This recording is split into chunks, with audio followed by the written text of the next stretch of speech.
Suatu malam sepi, terlihat seorang remaja sedang berupaya masuk ke dalam rumah kosong, hendak mencari sesuatu. Setelah berhasil masuk, remaja tersebut melihat sesuatu, kasur, dan berupaya mengambilnya. Ternyata target yang menjadi incaran dari remaja tersebut adalah sebuah tongkat sihir. Diketahui sebelum rumah tersebut kosong, zaman dahulu seseorang anggota sirkus tinggal di tempat itu. Karena menua, orang tersebut wafat. Namun gak ada yang berani masuk ke rumah tersebut, disebabkan keangkerannya. Tongkat sihir sudah ada di tangan Gary, dan Gary melakukan aktivitas seperti biasa. Suatu hari Gary kesepian. Dia ngotot untuk menjumpai sang pacar yang berada jauh di negara tetangga. Perjalanan pun dilakukan oleh Gary hingga berhasil berjumpa dengan sang pacar. Namun sepertinya Gary menginginkan selalu bersama pacarnya, Sarah. Setiap saat, setiap waktu, namun kenyataan berbeda. Sarah menolak, kecuali bila kau wanita, pasti tidak mengapa kalau bersamaku setiap hari. Mengetahui hal itu, Gary tersinggung dan balik ke rumah. Apapun dilakukan Gary untuk melupakan ucapan Sarah yang menyakitkan. Kalau ingat Sarah, dia benci sekaligus kangen. Namun dia ingat mempunyai tongkat sihir. Dia seperti orang gila di dalam kamar, cengengesan sendiri dengan memegang tongkat yang diayun-ayunkan. Ke sekitarnya berkali-kali, puluhan kali, dia coba merubah objek yang ada di sekitarnya. Saat tongkat sihir diayun-ayunkan sambil memohon berucap sesuatu, ujung tongkat mengeluarkan sinar, dan dari luar rumah masuk sinar terang. Kedua sinar itu membungkus tubuh Gary. Selang beberapa detik, Gary yang seketika itu pasrah saat melihat sinar terang membungkus tubuhnya. Dan setelah sinar terang di hadapannya lenyap dan situasi terlihat kembali normal, Gary menatapi tubuhnya janggal dan aneh. Seperti ini bukan tubuh dia. Setelah diketahui, melihat cermin dan meraba tubuhnya sudah bukan Gary lagi.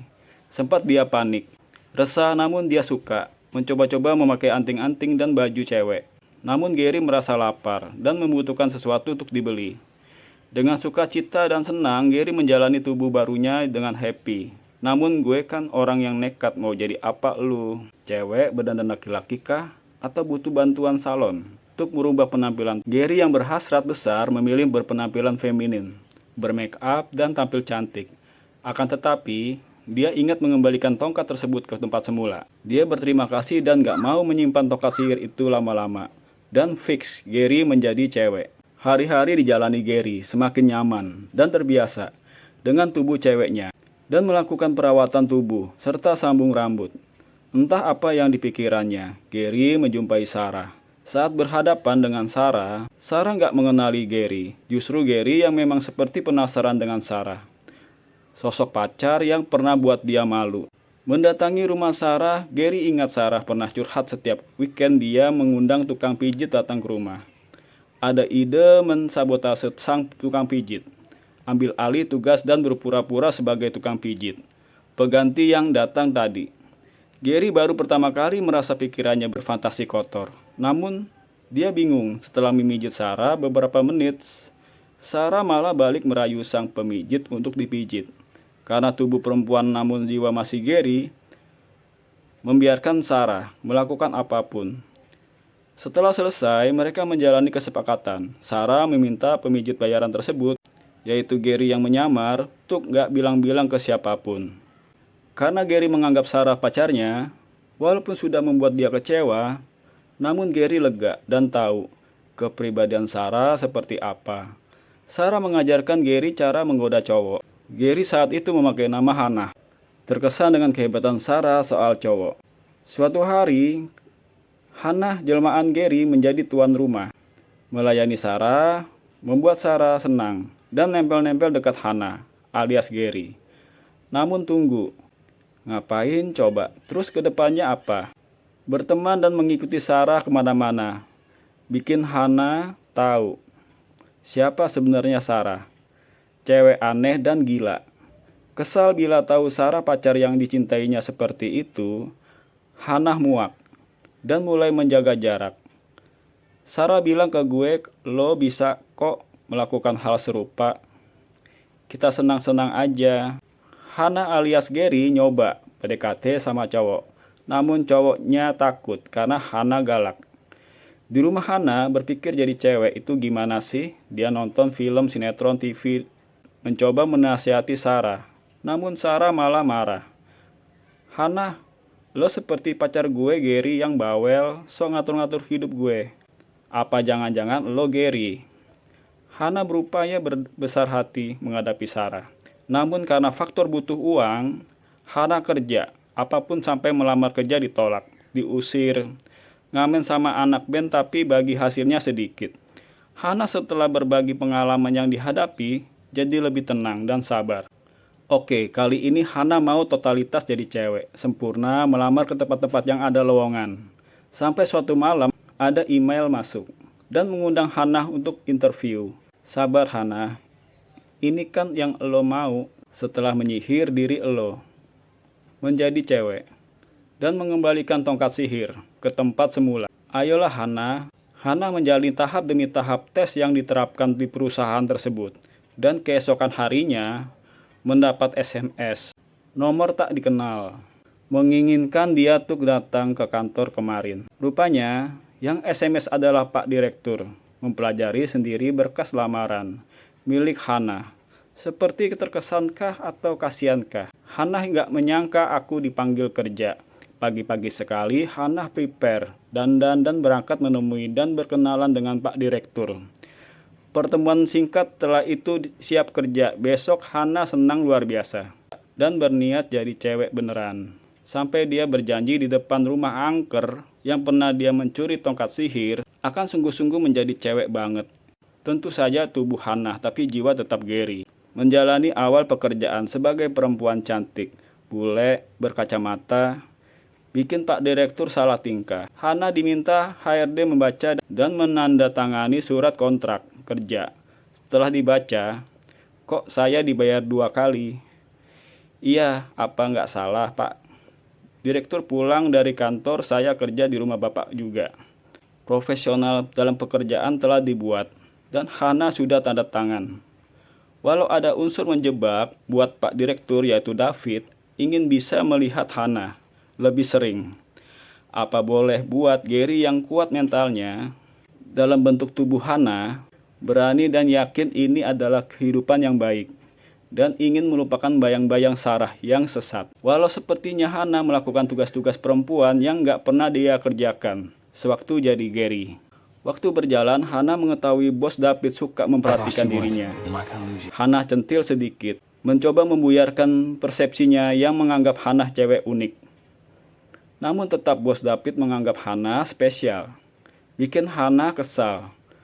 Apa ini batas aku pantas menjadi Hana dan menghilangkan Gary untuk selamanya? Di hari berbeda, tiba-tiba Sarah nelpon dan ngajak Hana senang-senang. Ya terang Hana marah. Baginya dia bisa melihat baik dan buruk dan gak ada waktu untuk yang buruk. Sarah hidupnya hanya seperti itu saja, gonta-ganti cowok dan pernah kepergok oleh Hana bersama cowok yang bukan muhrimnya. Dan Hana menasihati keras kepada Sarah. Bila kau masih begitu, kau dan aku selesai. Hana mengikuti kata hatinya, yang sekarang telah membina hubungan dengan bos David, dan dandan cantik setiap kali jalan dengan David. David memang tergila-gila dengan Hana, dan kepribadian Hana yang baik. Sampai di momen pertemuan yang telah lama dinanti keduanya, David meminta kepada Hana untuk menjadi wanitanya. Hah? Sentak Hana kaget, namun sambil ngemis-ngemis dan berlutut, David gak mau bangun bila Hana gak menerima lamarannya dan memakai cincin ikatan setuju. Dihadapkan oleh sebuah pilihan. Gue kalau gak terima lamaran bos David, nasib gue gimana? Lapar, hidup gak jelas, mau balik ke ortu bingung. Jadi bayang-bayang menakutkan Hana. Tapi bila gue terima, gue tidur dengan laki-laki. Menit demi menit berjalan, akhirnya Hana menerima lamaran bos David. Mereka resmi menikah. Walau dalam hati Hana berkecamuk. Perasaan suka atau benar-benar mau bersama laki-laki kah? Hei Hana, lo ini perempuan sekarang. Malam pertama dilewati, Hana dan David tidur di kamar berbeda. Tapi David gak marah. Hari berikutnya, Hana menjumpai David sedang kacau. Hana sudah merasakan keberadaan David membuat hari-harinya happy. Bersama dekat, sangat dekat. Mencoba membuka dinding malu, sungkan, mengajak David berpelukan. Dan ini harus sering dilakukan, karena kami telah menikah. Di pagi hari, pas Hana sudah rapi berangkat kerja, tiba-tiba harus balik ke kamar mandi karena datang bulan. Sedang banyak-banyaknya. Si David tidak mengunci pintu kamar mandi. Dari hari itu, dia meledek. Kamu kepo tuh. Beberapa minggu sudah berjalan. Pernikahan Hana dan David dilalui tanpa sekamar. Namun, David yang banyak ide mengirimi video aneh-aneh. Yo, did you say you don't know what she's done? Gue mau lihat. Awas lu David. Kadang Hana sadar dia nggak tahu berterima kasih. Sudah diterima bekerja, kini disukai oleh bos dan dijadikan istri. Belum juga mau disentuh oleh suaminya. Tapi dengan derasnya upaya David untuk menggoda Hana, akhirnya Hana berhasrat juga. Setelah seringkali David mengirimi video. David yang bertubuh maco, walau pasti menjijikkan, pikiran Gary yang bertubuh Hana. Baiklah. Bisa lo ya ngirimin begituan, bikin gue nggak konsen. Terus gimana Hana? Ya sudah. Hana berpikir harus melakukan ritual kalau sihir wujud perempuannya ini bermasalah saat bersama David sekamar nanti.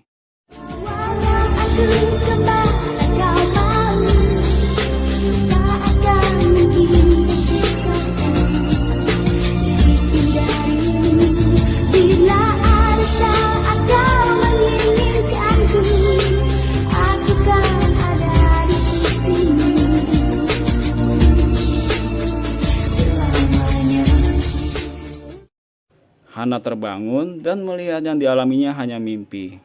David sudah sangat senang akhirnya penantian sekamar dengan istrinya bakal terwujud. Lagi-lagi David buat masalah atau Hana yang salah. Kamar mandi lupa dikunci. Setelah beberapa jam sebelum pergi tidur, David yakin Hana sudah pulas tertidur. Dia menghampiri toilet yang dipakai Hana tadi sore dan melakukan ritual kecil. Dasar David. Keesokan malam, Hana dan David berdua berdekatan. Hana sudah janji ke David akan melakukannya. Pastilah David yang memang menunggu-nunggu hal tersebut sangat senang. Menjadi suami sabar, menghadapi istri yang perlahan membuat jatuh cinta kepadanya. Musim demi musim dilalui oleh pasangan tersebut. Dengan problematika yang dihadapi, Hana pun sangat mencintai David. David pun demikian. Lalu cerita pun tamat.